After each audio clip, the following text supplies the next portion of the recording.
¿Qué tal, Matías? Buenas ¿Qué tardes, tal? ¿cómo ¿Cómo estás estás? hoy? Muy bien. ¿Qué tal todo por allá? Bien, con calor por acá en Buenos Aires. Por aquí estamos al revés, aquí estamos con frío. Te veo ahí con la campera, con la chaqueta. Sí, sí, te veo con la playerita, sí. Sí, sí, aquí ya se pone. Tengo el ventilador ahí, que no, creo que no se escucha, pero No, no se es escucha. necesario. Bien, bueno, antes de comenzar me gustaría darte como un breve espacio para que te presentaras, para quien a lo mejor está viendo este en vivo y no te conozca, que nos dijeras un poco como de tu trayectoria, de tu trabajo, eh, sobre todo, bueno, contextualizando un poco este libro que presentaste, que se llama Masculinidades Imposibles, y que, bueno, debo decirle a la gente, o presumir, que yo ya lo leí, lo leí antes de que saliera a la venta. Este, y pues la verdad es que es un, Oh, es un texto que me gustó muchísimo, me gustó mucho la estructura, los puntos que ahí planteas, el cómo vas desarrollando las ideas, y me gustaría como ir contextualizando un poco el texto, ¿no? bueno, el libro es parte de la tesis doctoral en antropología que hice acá en la Universidad de Buenos Aires. Estudié en la Universidad Complutense de Madrid, hice una maestría también en antropología en Madrid y luego volví para Buenos Aires, para mi tierra natal, a hacer el doctorado y, y nada, o sea, buscando un poco también temas, yo venía ya trabajando algunas cuestiones de género, de violencia, sobre todo con cuestiones de acoso escolar, por cuestiones de diversidad sexual y homofobia en España, había hecho investigación allá. Y nada, fue el momento acá en Argentina, el 2015, del estallido del Ni Una Menos y de las concentraciones que hubo acá en Argentina, que luego se replicaron en el resto del mundo. Y siempre lo cuento porque me parece un poco de realismo mágico. Esto que estaba en la manifestación y había una chica que tenía un cartel que decía ¿cómo se hace un femicida? ¿No? Era una pregunta.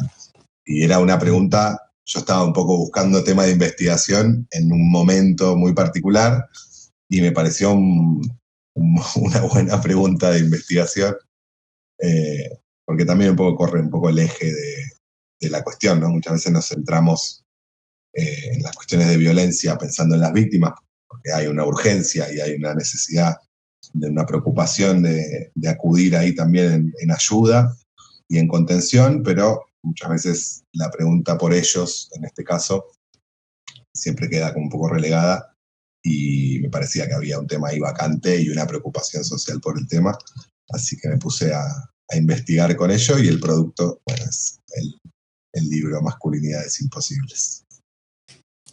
Me parece genial esa historia y sobre todo, bueno, Matías es mi asesor de tesis y yo lo conocí antes de que mi tema fuera masculinidades, era feminicidio.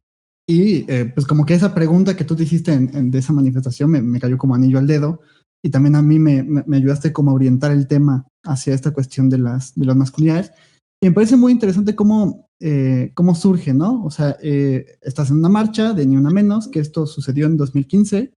Uh-huh. Y después comienzas la estructura del libro o empiezas a introducir el tema hablando de al menos dos autoras, Gail Peterson y Julia Penélope, ¿no?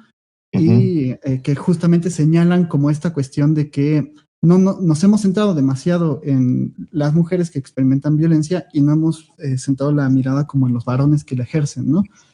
Sí. Y tienes por ahí esta frase de volver a Juan. No Uh-huh. sé si te gustaría como explicar un Sí, poco a la gente, como contextualizar sobre esa frase. esa frase viene de precisamente el trabajo de Julia Penélope, que en los 80 del siglo pasado ya, qué raro queda decir el siglo pasado, pero bueno, en 1980, en un congreso presenta un poco un trabajo sobre violencia y ella dice que hay como un proceso lingüístico cognitivo de cómo pensamos la violencia de género y cómo eso invisibiliza a los varones, ¿no? Ella dice, tenemos una escena, una frase donde Juan golpea a María, ¿no? Y luego el pasaje es María fue golpeada por Juan, luego María fue golpeada y luego María es víctima de violencia de género, ¿no? En ese proceso Juan va desapareciendo, ¿no? Y la preocupación queda sobre María, que insisto, es legítimo, por supuesto, pero por un lado invisibiliza al varón que ejerce la violencia y nos saca del terreno de las preguntas también, ¿no? De entender, por eso un poco la propuesta del libro, que así es el nombre de la introducción, ¿no? Volver a Juan para ver quién es Juan, para ver cómo fue ese momento en el que Juan golpea a María, de dónde viene Juan, cómo se llegó ahí, ¿no? Y poder recuperar el lugar de Juan en esa escena del principio para poder hacer esas preguntas. Parecía como un poco clave también retomar esta idea de cómo estamos construyendo nuestro sentido común sobre la violencia, y para eso también hay que recuperar el lugar que tiene Juan y su historia de vida, que es un poco lo que trabajo también ahí en el libro. Claro, y me parece como muy significante que el trabajo de Julia Penélope se desarrolle en los 80, que es justo cuando empiezan también a surgir los men's studies, ¿no? Y que empieza como a señalarse la importancia de estudiar más a fondo las masculinidades. Yo te quería preguntar, porque tengo una amiga que me decía, ¿no? Como, bueno,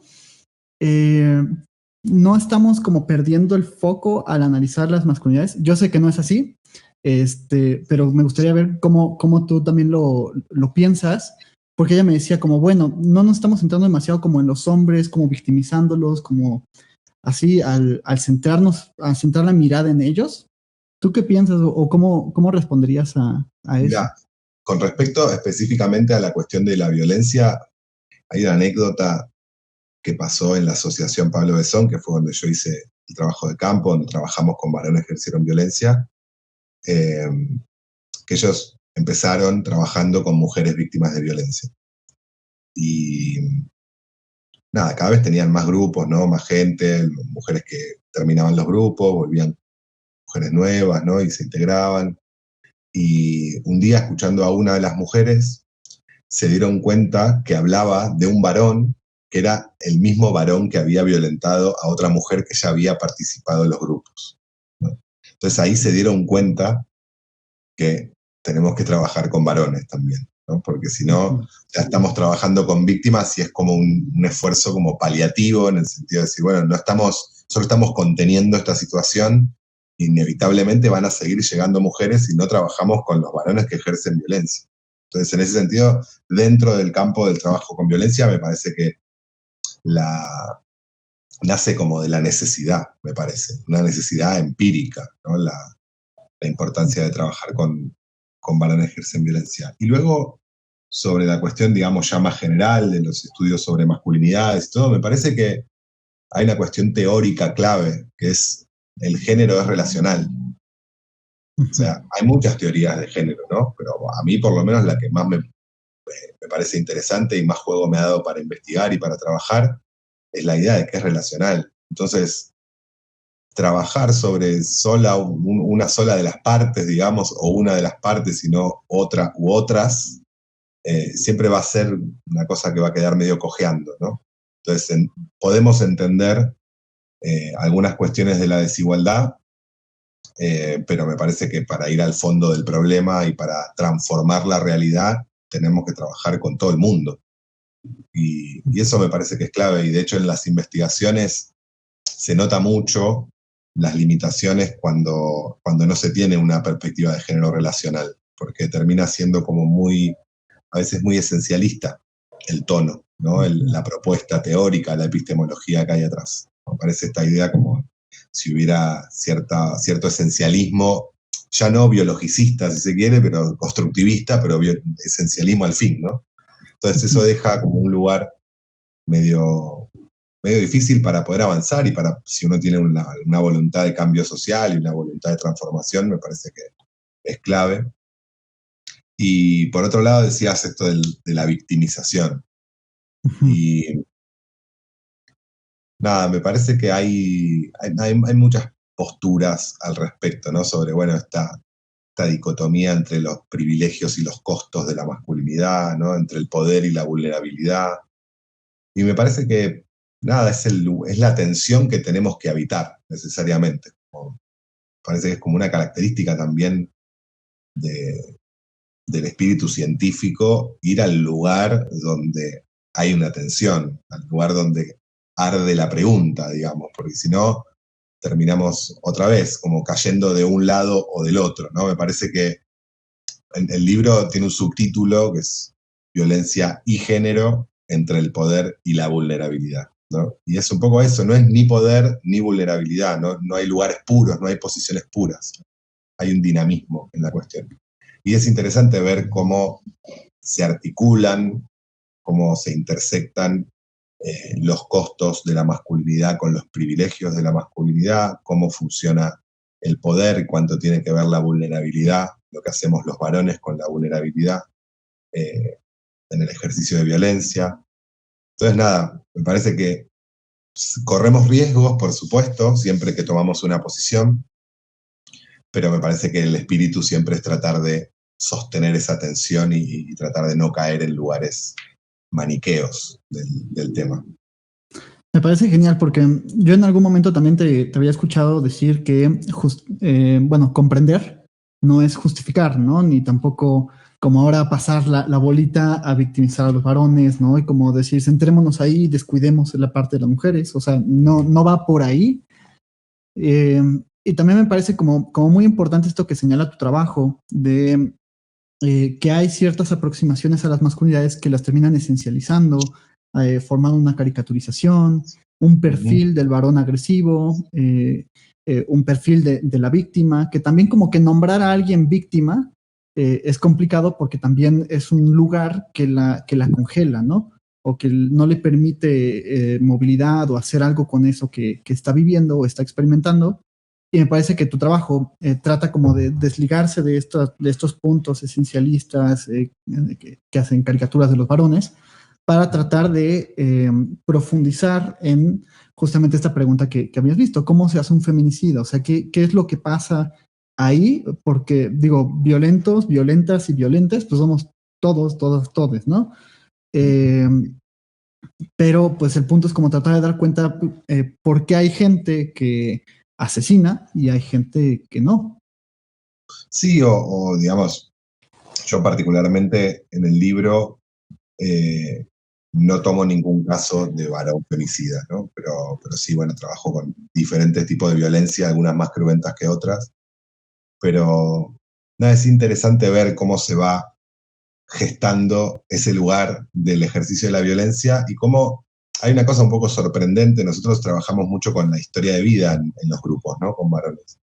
Y que es una metodología, digamos, hay gente que trabaja con otras metodologías, pero, y es muy curioso ver cómo rompe un poco el esquema, ¿no? Uno espera encontrarse, como decías, ¿no? Con un sujeto un poco caricaturizado, con un sujeto como la encarnación de la potencia, de la omnipotencia, de la autoridad, de la autoestima, de la independencia, de la racionalidad, de la frialdad, con un sujeto el sujeto de la voluntad, ¿no? Que también yo creo que es un signo de nuestro tiempo, esto de pensar, que es un poco como antipsicoanalítico también, ¿no? Es una teoría del sujeto la que hay dando vueltas, que es un sujeto transparente, ¿no? Un sujeto que se entiende a sí mismo, que entiende todo lo que sucede, que actúa desde lo racional y desde la voluntad. Y curiosamente, si pensamos en estereotipo de género, son todas cosas muy de un sujeto masculino, ¿no? De ese estereotipo de sujeto masculino. Y se construye también desde ese lugar una idea, y cuando uno va y habla con esos varones, con este lugar también de habilitar un poco la escucha, aparecen un montón de otras cosas. Eso aparece, no hay que negarlo, digamos, eso aparece. Pero lo curioso es que no es lo más representativo. Aparecen situaciones de dolor, situaciones de sufrimiento, situaciones de vulnerabilidad, y ver cómo se puede conectar todo eso después con el ejercicio de la violencia, cómo aparecen sujetos que son mucho más opacos para sí mismos de lo que creemos, ¿no? Hay como una discusión en el campo de la violencia de género sobre si la violencia de género es instrumental, ¿no? Que sería como este sujeto que utiliza la violencia de forma instrumental, deliberada, ¿no? O una posición que habla de la violencia expresiva, ¿no? Como también, como, bueno, no, la violencia viene a expresar otra cosa y es una cosa que sale sin control del sujeto, ¿no? Y otra vez, como que caemos en un binarismo y en una dicotomía. Me parece que no es ni una cosa ni la otra, pueden ser las dos, y podemos pensar en una tercera también, digo, ¿no? Como es un campo muy en tensión, que pasa bastante también luego en el feminismo, ¿no? y es parte, creo, de las posibilidades y del potencial político y teórico que tiene el feminismo, que es todo el tiempo estar confrontando, ¿no? y discutiendo. Entonces, parece algo positivo, pero yo creo que había que discutir algunas cosas también, ¿no? Esto que vos mencionabas, como cómo se construye el lugar de víctima, cómo se construye el lugar de victimario y cómo muchas veces se reproduce el género ahí también, ¿no? El lugar de la mujer pasiva, sin agencia, sin posibilidad de actuar, sin posibilidad de reflexionar, ¿no? Es el lugar de víctima impotente, digamos, y el lugar del victimario, que es el lugar de lo contrario, el lugar de puro poder y de la conciencia, y eso reproduce unos estereotipos también vinculados al género. Me parecía un poco clave, por eso es importante, creo, la investigación empírica sobre algunas de las cuestiones que se van desarrollando en los últimos años. Por eso digo, la cuestión de la violencia en el feminismo y en la política no es nueva, pero hubo como una especie de revitalización del problema, como un problema social a partir de 2015 más o menos, y había como una vacancia de decir, bueno, vamos a hacernos preguntas sobre esto y vamos a ver quién es ese sujeto y tratar de complejizar un poco la escena, porque el objetivo sigue siendo, digamos, tratar de disminuir la violencia y el sufrimiento lo máximo posible. Y lo curioso es que a veces las personas que ejercen violencia, para trabajar con ellas también hay que trabajar sobre el dolor que sintieron y el sufrimiento que tuvieron a lo largo de su vida para hacerse varones, ¿no? Entonces es un trabajo que implica una visión política de qué hacemos con el dolor y qué hacemos con la violencia a lo largo de la vida, ¿no? Para que no termine estallando luego en un crimen, por ejemplo, ¿no? En un feminicidio. Y es una visión un poco más diacrónica, si se quiere. Un poco más amplia. Sí. Yo me acuerdo que igual cuando entré a trabajar con varones que ejercen violencia, igual había gente que me preguntaba como, ¿pero estás seguro? Y no te vaya a pasar algo, o como que estaban verdaderamente preocupadas porque yo trabajara con varones que ejercen violencia, como haciendo esta caricaturización, ¿no? Esta esencialización del varón activo, potente, agresivo. Y en realidad cuando entras a esos grupos escuchas historias de dolor, de impotencia, de impotencia psicológica, en el sentido de me peleé con mi pareja y esto me frustró muchísimo y no pude contener ciertas cosas, o tuve que... Algo que tú señalas muy importante es la cuestión del silencio, como esta reclusión emocional de los varones que ejercen violencia, que me parece bárbaro, porque además lo he escuchado como en otras partes, y creo que es un punto muy central en la construcción de las masculinidades. La cuestión del silencio ante el propio sufrimiento, la mutilación emocional y todo esto, ¿no? Sí, hay una frase muy buena de Bell Hooks, que en paz descanse, que murió hace unos días, una feminista afroamericana, que ella dice que la primera forma de violencia que el patriarcado le pide a los varones no es contra las mujeres, sino contra sí mismos, ¿no? En esta lógica de automutilar las partes emocionales y la vulnerabilidad de uno mismo para poder ser en el mundo como un varón. Y ella dice que, bueno, que si una persona no lo puede hacer por sí misma, no lo quiere hacer por sí misma, va a encontrarse a lo largo de su vida con personas de su entorno, que pueden ser sus padres, como muchas de las historias con las que trabajamos, puede ser en el colegio, ¿no? Con esta lógica de los varones un poco corporativa, un poco de rituales de poder, ¿no? Donde se dirimen estas cuestiones, que es como, bueno, si no te mutilás vos solo, no te preocupes que te vamos a mutilar nosotros, ¿no?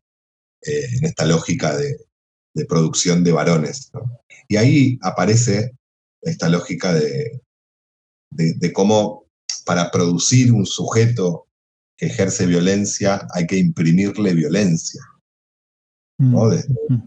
No nacemos con la capacidad de ser agresivos los seres humanos, pero producir un varón que ejerce violencia es otra cosa.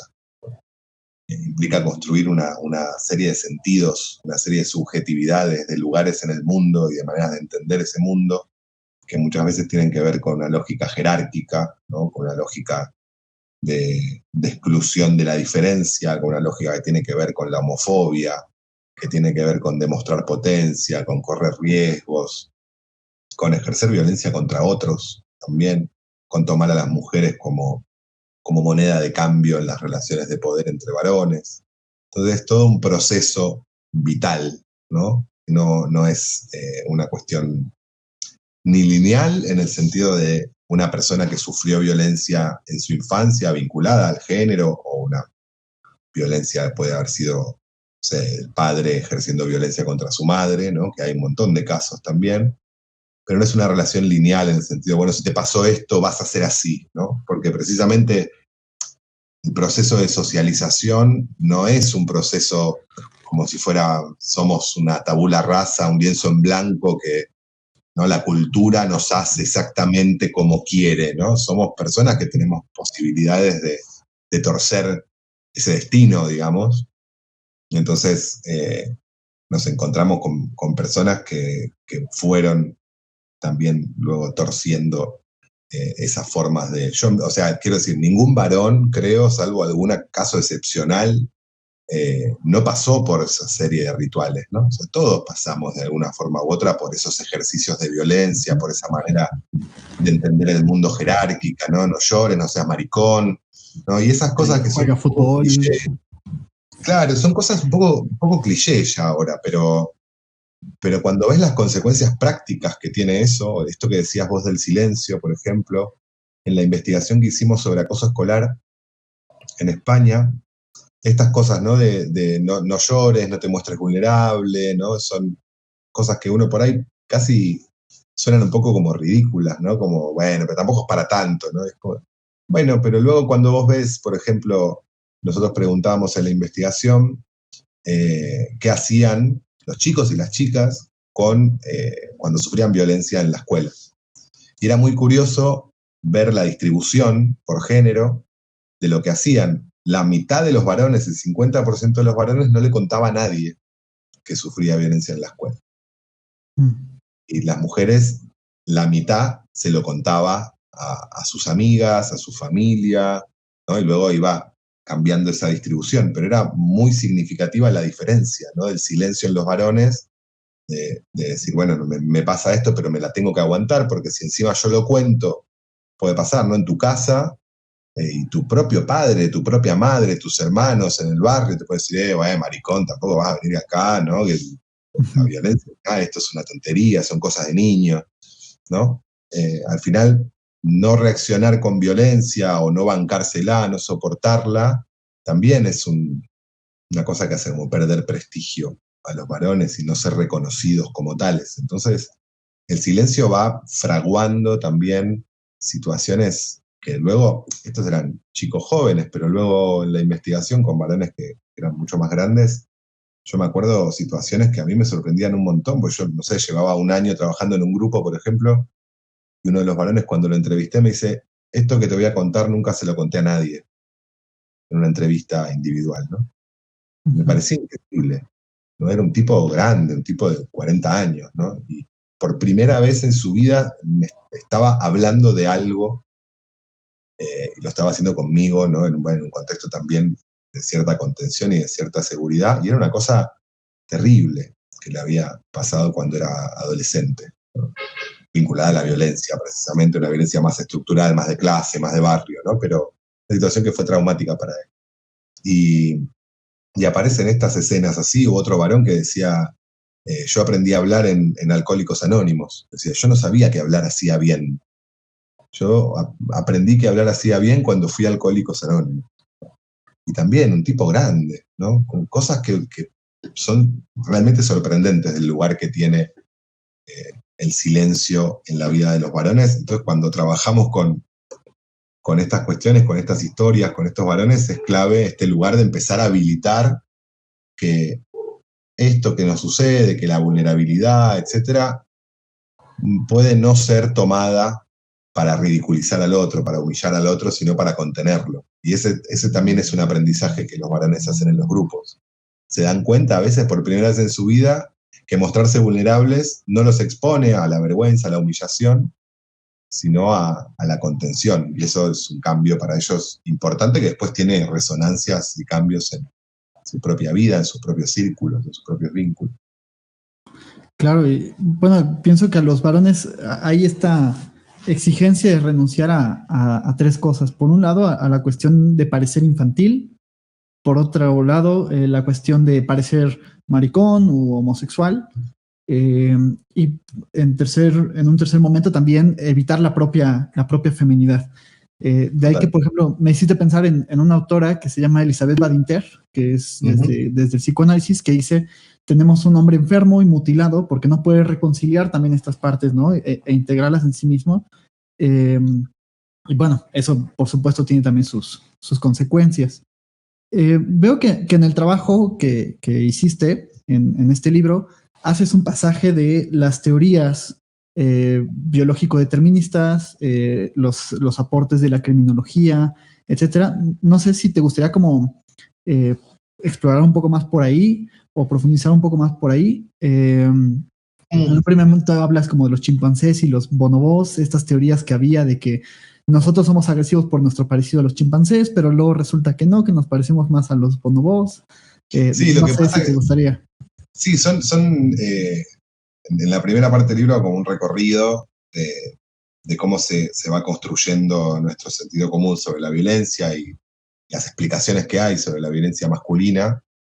Y hay una suerte de esencialismo biológico que nos habla del lugar que ocupa la testosterona o de las diferencias cerebrales que hay entre cerebros de machos y de hembras, o esta teoría que decíamos de los chimpancés. Los chimpancés son la especie animal, digamos, más violenta, ¿no? que está documentada, y significativamente son nuestros ancestros genéticos, ¿no? Entonces hay una teoría que dice que, bueno, los varones, los machos de la especie humana son tan violentos como los machos de los chimpancés, ¿no?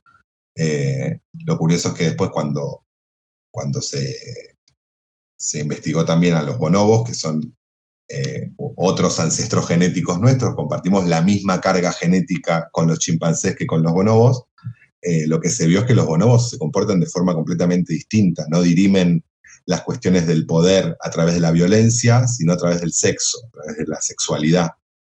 Tienen unas condiciones también, ellos están en un margen del río Congo, donde tienen una situación, digamos, de alimentación y de seguridad que hace que el nivel de competencia, el nivel de riesgo al que se exponen es distinto, entonces sus formas de organizarse socialmente son diferentes y no son para nada tan violentos o tan agresivos como los chimpancés, ¿no? La cuestión es esa, que si somos tan parecidos a los bonobos como a los chimpancés, podemos explicar nuestra forma de ser vinculada a la violencia a través de nuestros ancestros genéticos, y la verdad es que no, porque tenemos unos ancestros genéticos que son especialmente pacíficos y especialmente, es muy curioso, nada, hay un montón lo pueden buscar en internet, ¿no? Hasta de cómo se organizan los bonobos y qué lugar tienen también con la sexualidad, y cómo se organizan también a nivel de familia, digamos, de pareja y su relación comunitaria, digamos. Nada, y ese es el primer capítulo, digamos, más teórico del libro.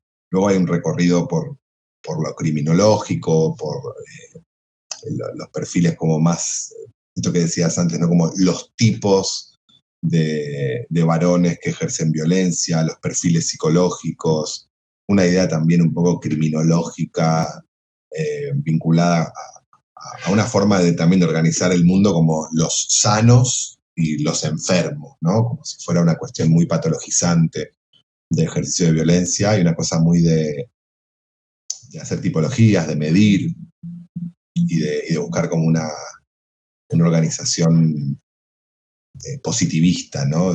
Vinculada a los hechos, ¿no? Y poder medir estas cuestiones. Hay también una crítica en el libro, a mí me parece que no es una manera muy, muy interesante de acercarse, me parece que tiene muchas limitaciones, pero también es cierto que es uno de los enfoques que más potencia tiene, incluso hoy, ¿no? Esta idea de que también son pensamientos muy digo, pensando un poco en la geopolítica del saber, es una manera muy estadounidense de pensar también, ¿no? Y me parece que, bueno, por lo menos desde el sur podemos mirarlo críticamente y ver qué otros aportes podemos hacer para no importar todo el tiempo teorías y maneras de ver el mundo. Aún así tiene mucha pregnancia social eso hoy. Y luego hay, nada, explicaciones más desde las ciencias sociales, más desde los feminismos, que a mí me parece que son más ricas, son más interesantes para hacernos preguntas, ¿no? Me parece que las otras son teorías más cerraditas y las ciencias sociales, las ciencias humanas, digamos, tienen algún potencial más interesante para pensar también, bueno, cuánto del poder, cuánto de la vulnerabilidad, cuánto de lo estructural se juega en lo subjetivo. Me parecía un universo como un poco más rico a nivel teórico, y que es al final lo que terminó un poco desplegando después en el análisis del libro. Claro, me parece como muy interesante la crítica que haces ahí en el libro. Bueno, haces un despliegue y después te separas, ¿no? Como de estos enfoques biológico-deterministas. No que lo rechaces del todo, ¿no? Sino como tomas un camino distinto. Me parece importante porque creo que algo que se podría criticar como a a estas teorías es que tienden a esencializar lo que es lo masculino y lo femenino con base en una cuestión genética, biológica. Ahí tenías los aportes de la frenología que decía, bueno, el tamaño y la forma del cráneo determinan también el comportamiento, que es algo que también analizas en el texto. Después el determinismo genético, etcétera. Y esas teorías no toman en cuenta, por ejemplo, me hiciste pensar en un texto de David Gilmour, donde habla como de distintas construcciones de masculinidades en distintas tribus, en distintos lugares del mundo, y habla, por ejemplo, de los Semai, que son este pueblo sumamente pacífico, tranquilo, y donde la masculinidad incluso tiene ese significado. O sea, ser masculino implica o tiene que ver con ser pacífico, entregarlo todo, incluso como un modelo de pasividad, ¿no? Totalmente. Sí, es que lo curioso cuando uno ve desde la antropología, lo que hace Gilmour en ese libro es recoger muchas etnografías de distintos lugares del mundo, de tribus, y ve como cuáles son los sentidos de la masculinidad y cómo se construyen. Él tiene una mirada muy funcionalista también de la masculinidad, como que la masculinidad, como la entendemos, digamos, más o menos en nuestras sociedades, digamos, como pensar en México y en Argentina, responde a una necesidad social, ¿no? Como, bueno, necesitamos defendernos de las amenazas externas, necesitamos, ¿no? Que una parte de la sociedad se concentre en todo esto, ¿no? Se concentre en algo como más bélico y más de defensa, de protección, en este mandato también de ser proveedor, ¿no? De ser preñador, todos estos estereotipos. Y él lo concibe un poco funcionalistamente, ¿no? Él dice, bueno, esto sirve para que las sociedades se sostengan, ¿no? Pero lo curioso es que, nada, muestra cómo hay sociedades que tienen, en el caso de los Semai, tienen un concepto propio en la cultura, que tiene que ver con una suerte de moral y una suerte de entendimiento emocional de los vínculos, que un concepto que se llama Punan, que dicen como, bueno, en los Semai tienen esta idea de no responder a la demanda de otro, es cometer Punan, y los dioses se pueden enojar con nosotros si cometemos Punan, ¿no? Esto tiene que ver también con el ejercicio de la violencia, con levantar la voz, con ser, digamos, maleducado, con no retribuir los favores del otro. Entonces, ese concepto articula también las relaciones de género. Y lo que sucede también es que, bueno, la violencia se distribuye de otra manera a nivel social. Son como antiviolencia, digamos, los Semai en general. Y es interesante ver cómo es posible que haya otra manera de construir la masculinidad. O sea, eso pone un poco de relieve que es posible también transformar cómo nos organizamos a nivel género en la sociedad, ¿no? Claro, incluso creo que David Gilmour cuando describe a los Semai dice que él se sorprendió, ¿no? De que literalmente podía llegar un vecino a tu casa, así a las 3 de la mañana, y si tú no le abrías y lo tratabas de forma amable, tú cuando hacías esto del Punan, ¿no? Como que cometías como si fuera una especie de pecado, etcétera. Sí. Y hay estudios, yo no lo menciono ahí en el libro, pero hay un estudio clásico de antropología de Margaret Mead también, que habla de 3 tribus en la Polinesia y de cómo una de las tribus tiene como la misma distribución de género que la estadounidense, que es la sociedad de donde viene ella, que hay una donde todos serían varones, ¿no? En los términos de género, ¿no? Todos varones y mujeres tendrían como una masculinidad, digamos, responderían a esa manera. Y después hay una que es al revés, ¿no? Que son las mujeres, los varones son los más delicados y los que se maquillan y los que hacen los bailes, los que son menos violentos, y son las mujeres las que se corresponderían a la masculinidad. Y también es un estudio de 1930, digamos, una cosa que también fue como muy importante para los estudios de género y muy importante para la antropología, para ver esta diversidad cultural del orden de género, ¿no? Para desesencializarlo un poco, que no se haga esta linealidad entre lo biológico y lo cultural, ¿no? Y lo subjetivo. Claro, y me llama la atención cuando, bueno, pasando como a esta cuestión de la criminología, el cómo el mismo padre de la criminología positivista pensaba el criminal como una especie de bestia en comparación con el hombre civilizado y racional. Y, digamos, también haces como esta señalización en el libro, ¿no? Como de cómo el varón que ejerce violencia es considerado anormal o desviado, sobre todo como en este trance entre el siglo XVIII y siglo XIX, ¿no? Y cómo, pues, digamos, eso también termina nuevamente esencializando y caricaturizando a los varones. Sí, y hay una cosa clave, me parece que tiene que ver con lo que dice Michel Vieux-Biorka, que es un sociólogo francés que estudió mucho la cuestión de la violencia. Él dice que la violencia, lo que es violento o no, va cambiando a lo largo de la historia. O sea, hay cosas que hoy son un crimen y que antes eran pura tradición y pura costumbre. No solamente no eran un crimen, sino que eran algo legítimo, ¿no? Entonces, esta cláusula contextual de la violencia, dice él, es clave también para pensar cómo construimos luego los sentidos sobre, en este caso, los varones que ejercen violencia o sobre la violencia en nuestra sociedad. Como va cambiando, también va cambiando esa configuración que hacemos del sujeto. Lo curioso es que de repente hay una serie de conductas y una serie de sujetos que antes eran normativos, digamos, a nivel social, a nivel cultural, y que en un momento histórico pasan a ser desviados, ¿no? Y lo curioso es cómo podemos analizar cómo se construye esa desviación, porque no se construye solamente a partir de lo legal. En el sentido, bueno, ahora esto es un crimen, entonces sos un sujeto criminal. No, hay todo un proceso, eso Foucault lo explica muy bien también, ¿no? Un proceso de construir un sujeto desviado y cómo se va haciendo. Ahí aparece mucho esto de la criminología que decías, pero también de la psiquiatría, ¿no? De la psicología como más vinculada a esa rama, ¿no? Como legal y psiquiátrica, que va construyendo esta idea de, bueno, es una disonancia cognitiva pensar tal cosa, ¿no? Y se va construyendo porque no alcanza solamente con decir, bueno, ahora esto está mal, antes estaba bien, pero ahora está mal, entonces estás equivocado, ¿no?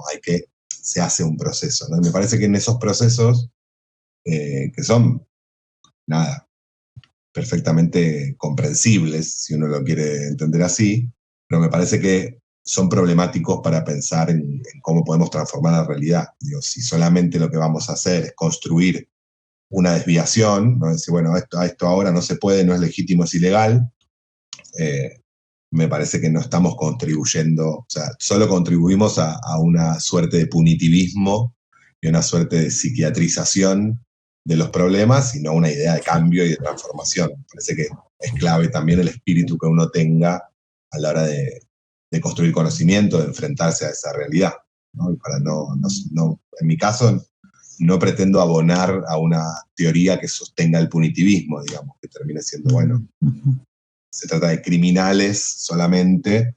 Si la idea es transformarlo, me parece que tenemos que ver mecanismos de prevención también, no solamente de punición. Excelente, sí. Y me parece también que en algún momento hablas de esto de no apoyar una vertiente punitivista, sino que apunte como una transformación social y que también, digamos, esta persona que ejerce violencia también pueda como de cierta forma reintegrarse, ¿no? O tener este cambio. Yo quería preguntarte, como ya llegada a este punto de la plática, que hasta los 40 minutos voy a plantear esta pregunta, pero ¿qué es entonces para ti la masculinidad? ¿O cómo lo entiendes o a qué conclusión llegas en este libro?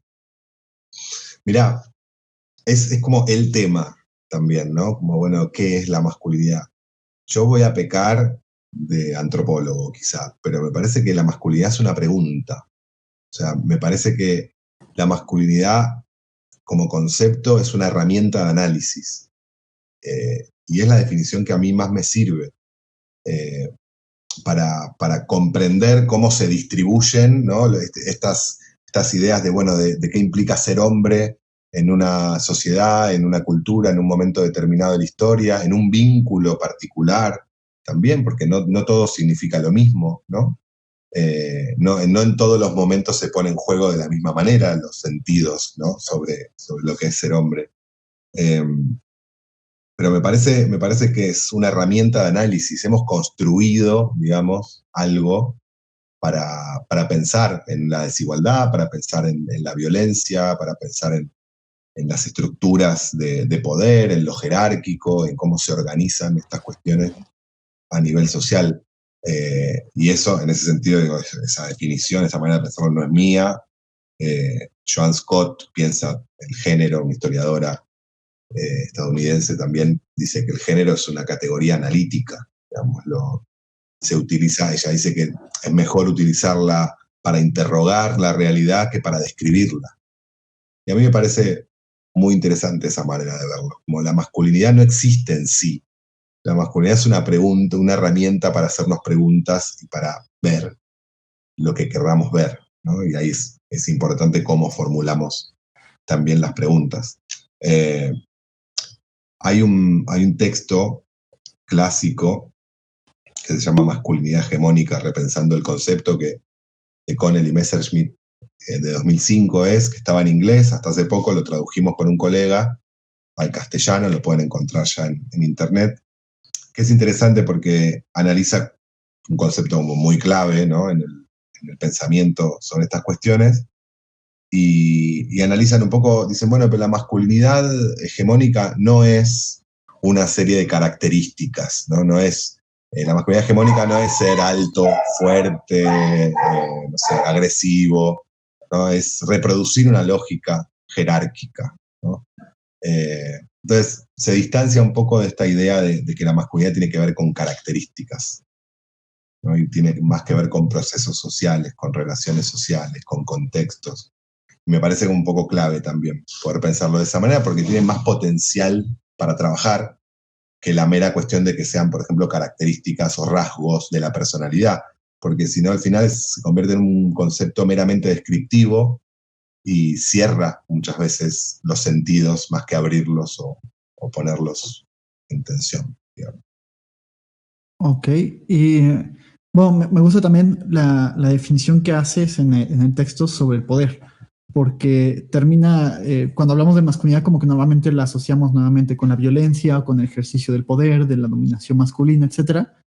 Y creo que ahí en el libro mencionas de forma constante esta cuestión de la experiencia contradictoria de poder, ¿no? Que es un concepto que utiliza Kaufman para dar cuenta de que muchos varones, si bien tienen este privilegio en la estructura social, ellos de forma individual no lo perciben como un privilegio, ¿no? Sino que lo perciben como sufrimiento o como una carga. Me hiciste pensar como ahorita una de las personas a las que entrevisté, que es un varón que ejerce violencia, cuando le pido que me defina qué es la violencia, él me dice qué es la masculinidad. Me dice, la masculinidad es un sarro. ¿Es Entonces, un sarro. ¿Qué es un sarro? Como Diversidad lingüística, tuvimos acá un gap sí. lingüístico. Como los tubos de metal que se oxidan, Ajá. digamos como ese óxido Ah, bien, es el sí. sarro. Entonces, me llamó muchísimo la No, atención cómo lo qué mencionó. gran O sea, definición, maravillosa. sí, sí, sí, es maravillosa esa definición y que creo que da justo como en el punto de esto que mencionas tú en el libro de experiencias contradictorias de poder.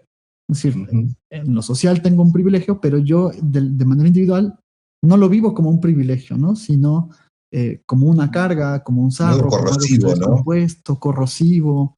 Me parece Entonces, interesantísimo. Sí, sí, para mí es interesante pensar también cómo pensamos el poder y hacernos la pregunta, ¿no? Porque también a veces tenemos como definiciones muy maniqueas de que es como antifoucaultiano también, como que el poder se tiene, ¿no? Y el poder no se tiene, el poder circula, el poder no es malo, el poder es inevitable, como la vulnerabilidad, digo, son características de nuestras relaciones, ¿no? Judith Butler habla mucho de la vulnerabilidad también como una característica, no como algo necesariamente negativo, y tampoco como el poder como algo necesariamente negativo o positivo, son simplemente cuestiones que atraviesan los vínculos humanos. Y me parece clave también pensar que digamos, ser varón en un contexto patriarcal puede suponer una posición de poder, pero ser varón no es lo único que somos, ¿no? O sea, también estamos atravesados por otras estructuras de desigualdad que tienen que ver con la sexualidad, tienen que ver con las cuestiones raciales, con las diferencias de clase, con las diferencias etarias, religiosas, digo, contextos de urbanidad o de ruralidad. Hay un montón de posiciones sociales, estructurales, que hacen a las relaciones de poder o no. No la cuestión de ser varón no necesariamente es una posición dominante. En cada situación y en cada contexto, eso va a suponer una posición de poder o de vulnerabilidad según con quién te vincules en ese contexto, donde estés, en ese momento histórico. Entonces va cambiando eso. Y me parece que es clave poder ver esa flexibilidad también, otra vez para no caer en esencialismos que dicen, bueno, masculinidad es poder. No, masculinidad no es poder. Poder es poder y masculinidad es masculinidad en cualquier caso, ¿no? Pero sí, sí que es clave poder pensar en esa interseccionalidad también, que nos enseña un poco el feminismo a pensarlo de esa manera. Antes mencionaba a Bell Hooks, es súper interesante, ella tiene un montón de trabajos sobre la masculinidad negra, por ejemplo, y es clave también cómo se intersectan el racismo y el patriarcado, ¿no? Y cómo eso que nosotros pensamos que es un poder tan puro, en realidad después también tiene sus aristas, interactúa de una manera o de otra, y me parece que es interesante poder pensarlo de esa manera, otra vez, porque abre el interrogante, abre la pregunta y abre la observación, y decir, a ver, ¿de qué se trata esto? Porque si no, otra vez, es como si fuera una observación de algo, como, bueno, no, si es varón, tiene poder. Bueno, hay que ver la situación, el contexto y todo. Y un poco también para esta mirada, como para nosotros no caer ni en lugares de victimización, ni de victimarización, porque hay un discurso que está generando mucho backlash, mucha resistencia también por parte de los varones.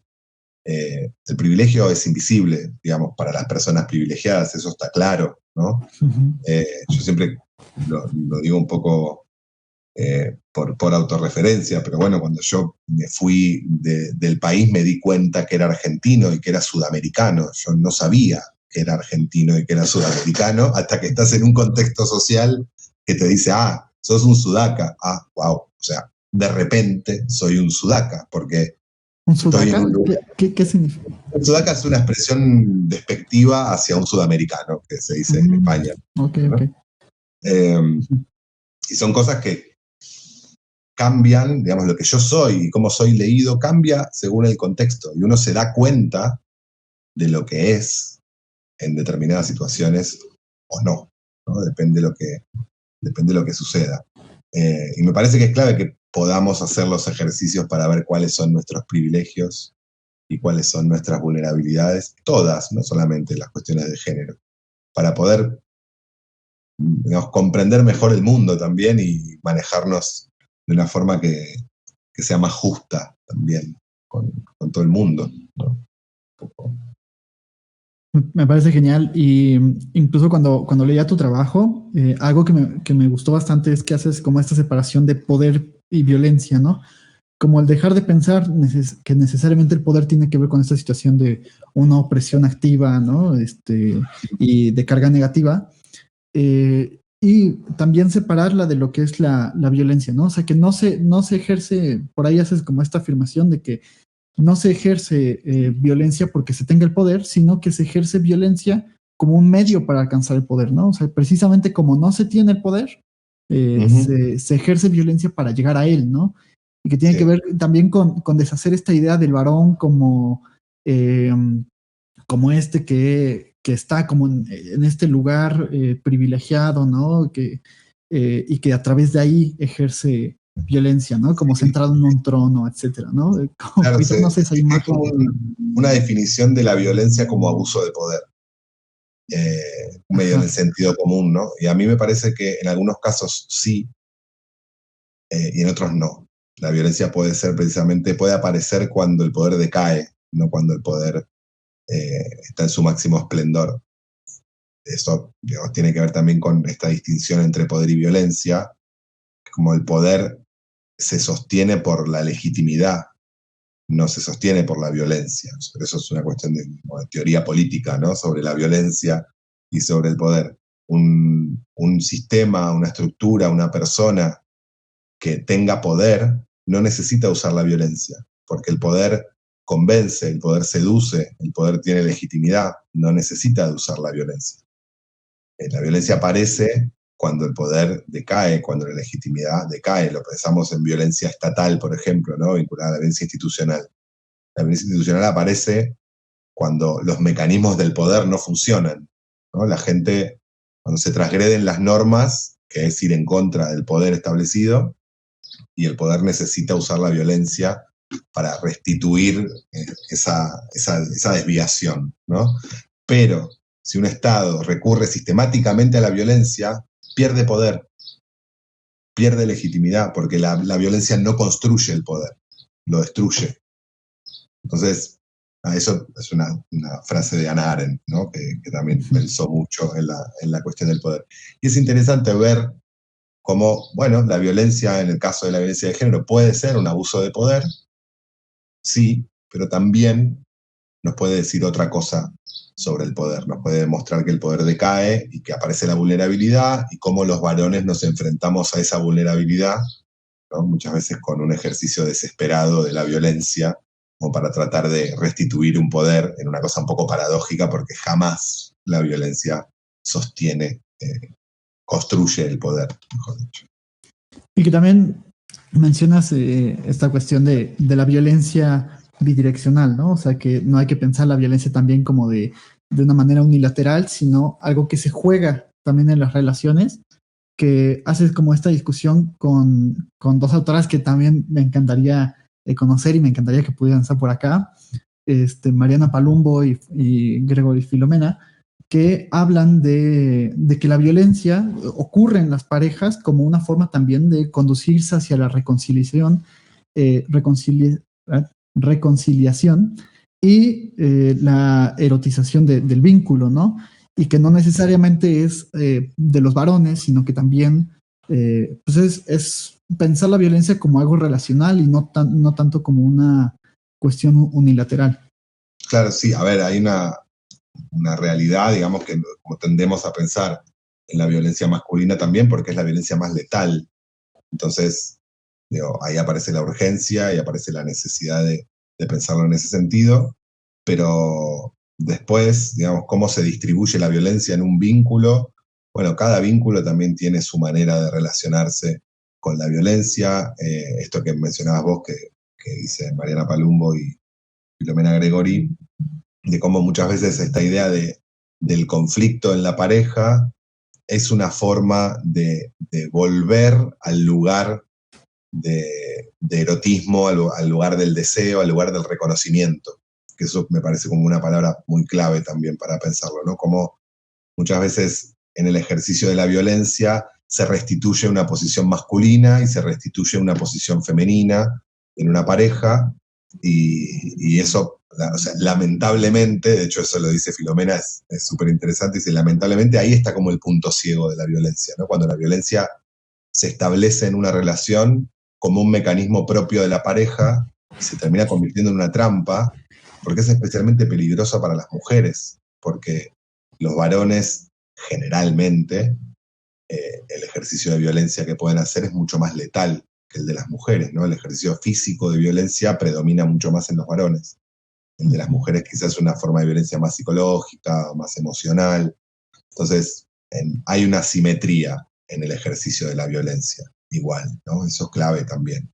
Digamos, una asimetría en la mortalidad de la violencia y muchas veces también en el lugar, pienso por ejemplo en la violencia económica o la violencia sexual, que tiene como consecuencias mucho más graves por una cuestión estructural para las mujeres. Las mujeres generalmente en las parejas, generalmente, ocupan una posición más de dependencia económica que los varones, y eso también hace que la forma de violencia que ejerzan los varones tenga como consecuencias bastante más desastrosas para las mujeres que para los varones.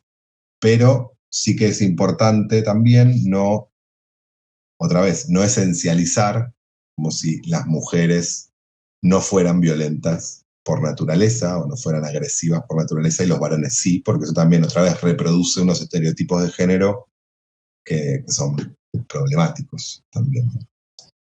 Claro. Y bueno, tenemos por aquí un comentario que te hicieron llegar. Lo voy a poner por acá. Dice Florencia Viceconte, Mati, te amo. Cosita, es una amiga. Genial, qué padre que nos estás viendo. Grande. Bien, y bueno, pues a mí me gustaría como ir cerrando. Me parece que el libro es genial, o sea, me gustó y creo que te lo dije desde que me lo hiciste llegar hace, creo que ya hace como un año, ¿no? Más o menos, me hiciste llegar este texto. Y la verdad es que me gustó muchísimo, me gustó la estructura, o sea, el cómo vas ordenando las cosas, que además tiene como una forma muy literaria que a mí me gustó muchísimo, cómo vas introduciendo los temas, esa continuidad que llevas, la verdad es que me parece un texto genial, se lo súper recomiendo a todos, todas, todos quienes nos estén viendo o escuchando. Y bueno, es que perdón, estoy viendo que acá nos pusieron un comentario igual, nos acaban de escribir. Jorge Cepeda nos pone ¿cómo repensar la masculinidad lejos del feminismo? No lo sé. Yo la pienso desde el feminismo. Me parece que es clave. Parece que es una manera de entenderlo que es súper interesante. No sé qué sería pensarla lejos del feminismo.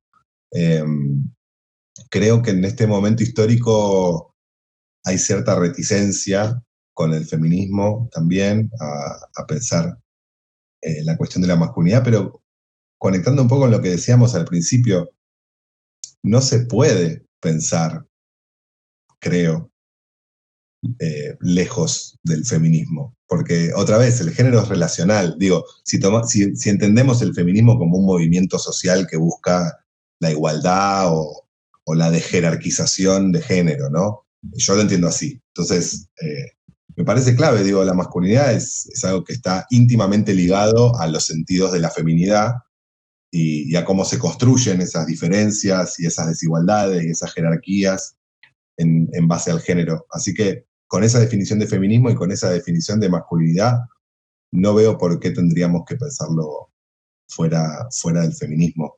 Entiendo que hay muchas maneras de entenderlo también dentro del feminismo, algunas con las que yo no comulgo, pero me parece que el feminismo es lo suficientemente amplio, diverso y plural para albergar cada una de las maneras, digamos, de entender la masculinidad también. Claro, yo también me parece como curioso, ¿no? Como el por qué habría que repensarlo lejos del feminismo y no, digamos, con el feminismo, digamos, entendiendo que existe en el campo toda esta heterogeneidad, estas tensiones, ¿no? Que también, por ejemplo, en este artículo que tradujiste al español de Rowan Connell, pues también se señala eso, ¿no? Como hay diferentes tensiones, hay diferentes concepciones, ¿no? Hay algunas concepciones que incluso se terminan vulgarizando, ¿no? Al acceder como a la masa, ¿no? Etcétera.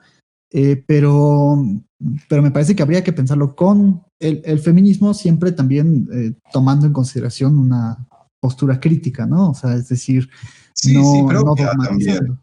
de encontrar cuáles son las ideas que nos parecen interesantes.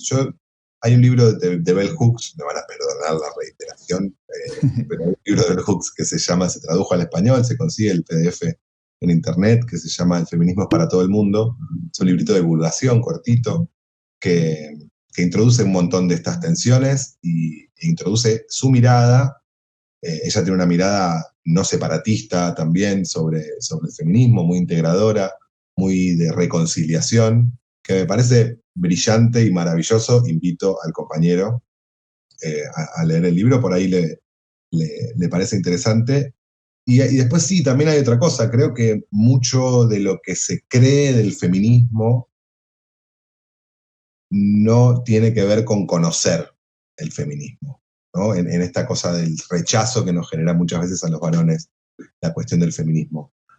Hay como una cosa un poco maniquea, como si el feminismo fuera cosa de mujeres y lo que vienen es a querer, no sé, usurpar el poder o a ridiculizar a los varones.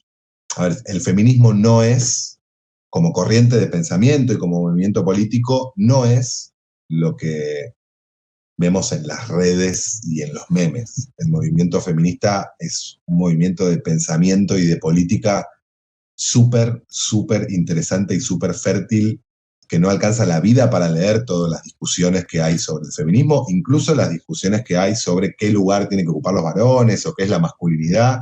Con algunas cosas podemos estar de acuerdo, con otras no.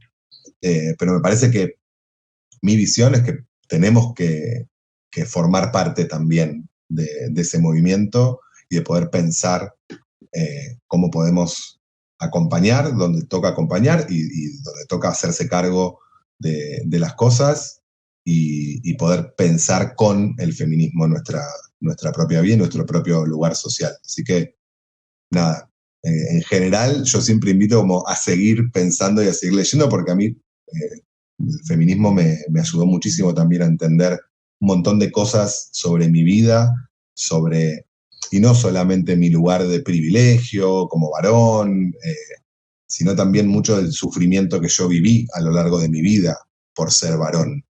Y eso me lo explicó el feminismo, no me lo explicó el antifeminismo. Y me parece que las herramientas que nos da también para pensar en eso y poder entender cómo funcionan el poder y la violencia son claves las ideas feministas. Así que yo las abrazo desde que las conozco y las sigo conociendo y también discuto. Me parece que tampoco es una cuestión dogmática no, yo soy feminista, porque nada, sí, por momentos me siento más feminista, por momentos no, por momentos leo cosas que me llaman la atención, por momentos digo, esto no me cierra. Parece que hay que tomárselo con más curiosidad que con dogmatismo, me parece.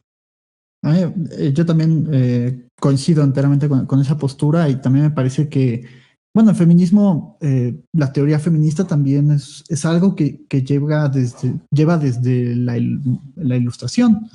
Y a partir de ese momento, pues ha venido también un montón de desarrollos muy plurales, muy heterogéneos, que a veces entran en tensión, que a veces se pelean entre ellos, ellas, ¿no? A veces no, casi siempre. Sí. Y me parece que sí, que el problema como de pensar la masculinidad lejos del feminismo implicaría como alejarse de un lugar que tiene mucho que dar. También sostengo esta cuestión de que no aproximarse de una forma dogmática, siempre de una forma crítica y viendo qué se extrae de ahí, ¿no? Y que creo que es algo que al menos yo critico mucho de mi campo, que es el psicoanálisis, ¿no? O sea, que muchos psicoanalistas como que no están abiertos a dialogar con este campo del feminismo, que es bastante rico, que es bastante interesante. Yo te recomendaría, Jorge, que es quien nos está comentando o nos está preguntando, hay un texto que me pasó justamente Matías, que se llama Debates contemporáneos del feminismo o Feminismo, debates contemporáneos. ahí, si quieres, después te lo paso, porque ahí lo tengo como contacto. Y creo que está buenísimo y podría como aclarar como todos estos debates, estas tensiones, y pues ahí a lo mejor encuentras alguna postura que podría llamarte la atención, ¿no? De entrada también agradecerte la pregunta, y pues creo que también está buenísima y tiene un lugar, ¿no? También como para pensar estas cosas. Y bueno, pues volviendo con esto y para ir cerrando, invitar a la gente a que lea tu libro, me parece genial. Lo pueden conseguir, me decías antes de entrar aquí en la videollamada, que se puede conseguir incluso estando en México. Entonces, voy a pasar por aquí algunos links. El primero que voy a pasar es de la Asociación Pablo Besón, que es donde hiciste tu trabajo de campo, donde Matías elaboró, incluso creo que también es un dato que me gustaría decir, elaboraste 103 observaciones participantes y 18 entrevistas en profundidad. Me parece que es un trabajo muy arduo y muy riguroso, muy amplio también. Ahí es donde Matías hizo este trabajo. También tengo el link de Instituto de Masculinidades que me hiciste llegar. Y el tercer link que les pongo por aquí es del libro, que lo pueden pedir estando en México, estando en cualquier parte, creo, ¿no? En cualquier parte de... Sí, es una página que manda libros, digamos, internacionalmente. Está acá en Argentina la editorial y la distribución por ahora, pero en esa página se puede encargarse, que lo han mandado a distintos lugares y lo han hecho sin problema. Perfecto. Bien, ya puse los links por ahí. Salieron un poco revueltos. Disculpa por eso. Pero bueno, pues por ahí están. La verdad, pues me dio muchísimo gusto que estuvieras por acá. Es algo que ya tenía planeado desde muchísimo tiempo, pero no nos habíamos podido ver en persona por esta cuestión de la pandemia.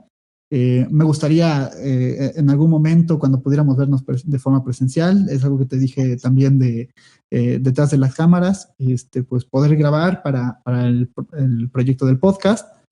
Y fíjate qué tanta ansia tenía como de tener esta plática que publiqué que era ayer. Desde el lunes publiqué así como, sí, mañana nos vemos, y luego dije, pues sí es martes, ¿no? Pero pues ya ven que los actos fallidos son también un acierto a un deseo, y pues la verdad es que tenía este deseo de invitarte desde cuando, y wow, pues eres la primera persona argentina que viene por aquí, y bueno, eso me llena de mucho gusto, y pues sobre todo compartir pues tu trabajo y pues también nuestra amistad, ¿no? Mil gracias, Javi, por la invitación. Me encanta el proyecto y ojalá que hayan pasado un buen ratito compartiendo acá la charla. Un placer. Claro que sí. No sé si te gustaría cerrar con algo, ¿te gustaría agregar algo? No, nada, agradecerte, me parece que está buenísimo poder tener este espacio virtual, aunque sea, pero poder compartir estas preguntas, poder abrirlo también a la gente, estas inquietudes, poder dialogar un poquito sobre el libro, también sabiendo que vos estás trabajando el tema y me parece también súper interesante. Ojalá después podamos en algún momento en el futuro hacerla a la inversa y yo preguntarte sobre tus aportes del psicoanálisis desde la antropología. Así que nada, es una primera charla y vendrán otras, seguro también. Genial, me encantaría tenerte en algún momento también por aquí otra vez. Jorge Cepeda nos dice, rápido, qué excelente tema, felicidades a los dos por la charla. Muchísimas gracias, Jorge, y pues les mandamos un abrazo a todas, todes. Y bueno, también ya en 2 días es Navidad, entonces muchísimas felicidades, espero que se lo pasen con su familia, que todo esté muy bien y pues pásenla súper bien. También allá, Matías, pásala súper bien en estas fiestas. Igualmente por allá. En estas fiestas calurosas, porque en Argentina hace calor. Entonces, gracias. Gracias, Javi. Un abrazo grande. Nos vemos, cuídense.